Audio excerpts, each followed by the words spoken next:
কি করতে এসছিস এতদিন পর?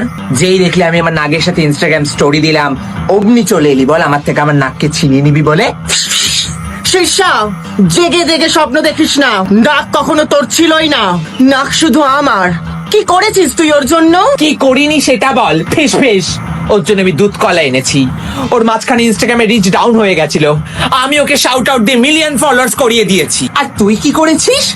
ওই তো মুম্বাইতে গেছিলিস একটা কাপুরের সিরিয়ালে চান্স পেতে, পেয়েছিস? খুব হিংসা হচ্ছে বল, খুব জ্বলছিস তাই না? তোর জন্য না ওই পাতি সিনেমাগুলো কি যেন বেদের মেয়ে জোস না, ওগুলোই ঠিক আছে। এক্সকিউজ মি, বেদের মেয়ে জোসনা একটা হিট সিনেমা ছিল।